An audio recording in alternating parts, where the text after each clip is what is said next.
in the question, you want to differentiate this equation first. You find the differentiation of this equation. So we need this is u, this is v, u x, du dx 1. Then we differentiate v, you want to find the dv and dv dx. We use these guys, and then chain rule to find the dv dx. So we have the u dx, v dv dx. So we want to do dy dx. Dy dx, use the quotient rule, s square, this ni u x ni ni, and then we finish the equation, the equation, then we get the dy dx. So the one and the second one that he want, that the question wanted, we make the question, the one that this to be the same as the question. So we differentiate, we do like this, and we divide by both sides, divide by 24, and we get the same as the what the question 1 over 24, 5 over 7 minus 1 over 5. Then we get the final answer 0.0214.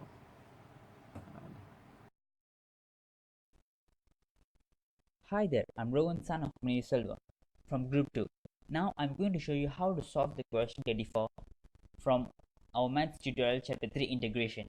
First, let's just look at the question. The question says we have to differentiate y equals to x 3x squared plus 6 power 1 over 2 with respect to x. Hence, we have to evaluate x squared plus 1 over 2 3x squared plus 6 power 1 over 2 within 5 to 1. First, let us differentiate the question. If we differentiate y equals to x 3x squared plus 6 power 1 over 2, we can use the product rule. Product rule is one of the most basic rule in differentiation. We can assume that u equals to x, whereas v equals to 3x squared plus 6 power 1 over 2. If we differentiate x, we will get 1. Whereas if we differentiate 3x squared plus 6 power 1 over 2, we will get 1 over 2 times with 3x squared plus 6 power negative 1 over 2. If we proceed using product rule, our final answer would be 6x squared plus 1 over 3x squared plus 6 power 1 over 2. The question here, okay, now let's take a closer look to the answer. The answer and the question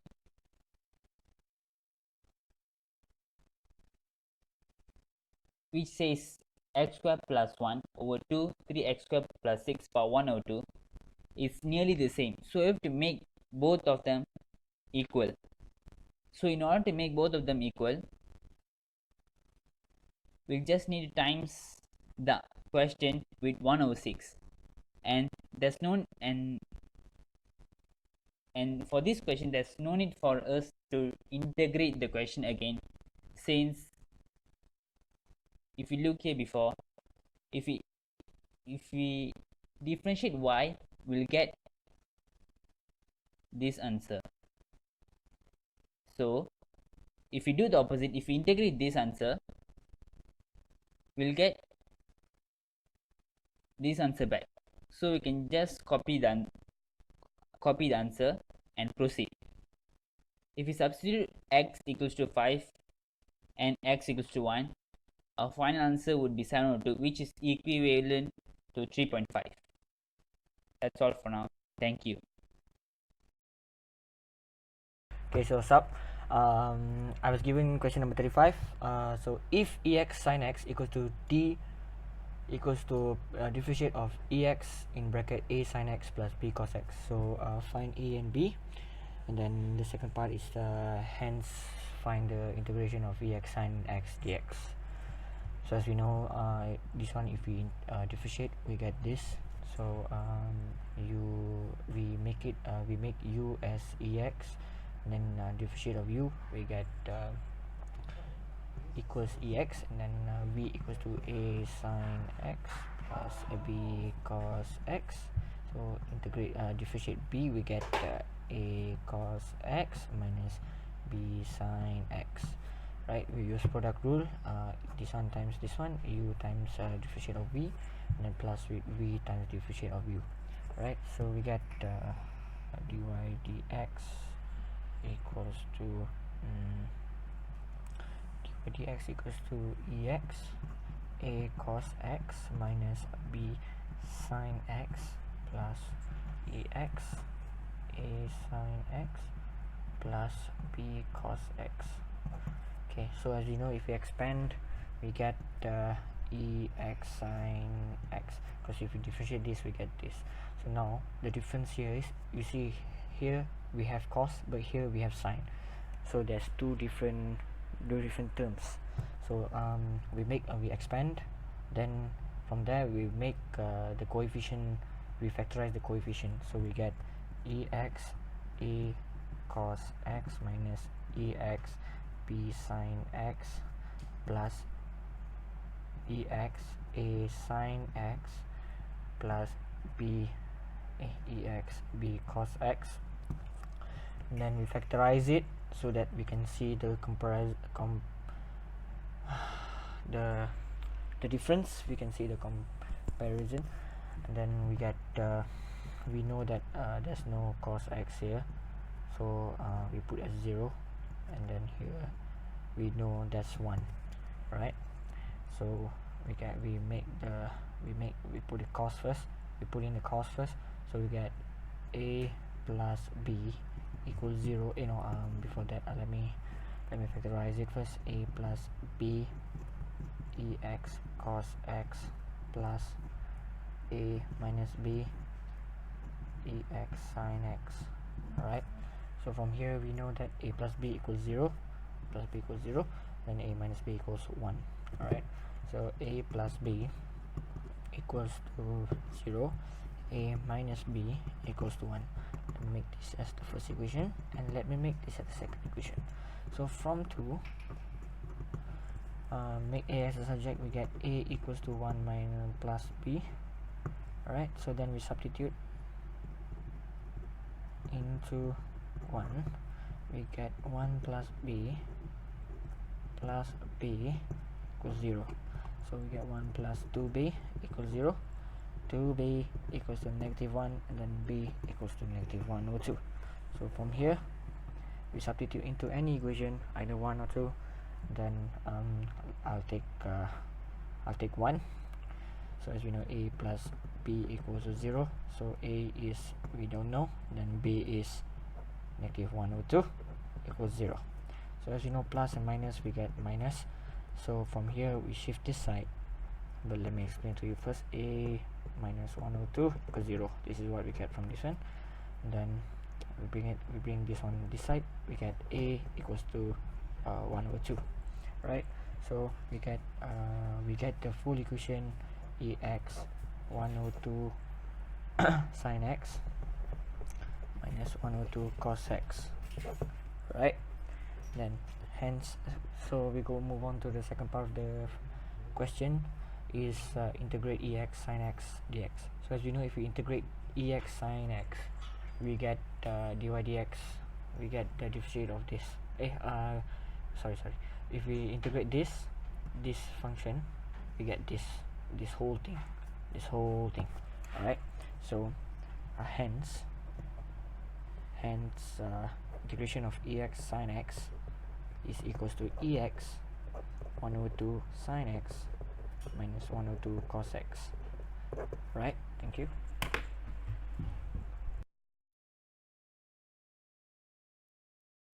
Hi, my name is Panishwaran. Today I would like to solve the question 36. Find the values of a and b if this expression is equal to this expression. Hence, evaluate the integral of this expression which is equal to this. How to find the values of a and b? So let's look carefully. As we can see, this is the antiderivative while this is the derivative. Now let's assume this is fx while this is f prime x. As we see here, whenever we integrate the antiderivative of when we integrate the derivative, which is f prime x, it should be equal to the antiderivative. It should be vice versa for this expression. Now let's solve the question to find the values of a and b. We start with integrating this expression to get the value of a and b. Let's start. I would like to use the tabular method to integrate this. This is so called the tabular method, or we can call it as integration by part. This region where we differentiate, while this region where we integrate. So let's differentiate x to the power of 2, while this exponential we integrate e to the power of x. Once we differentiate x squared, it will become 2x, and we differentiate once again, it will become 2. We differentiate once again, it will become 0. Same as here, we integrate e to the power of x, it will be e to the power of x also, and we integrate once again, it will become e to the power of x also. Same goes here.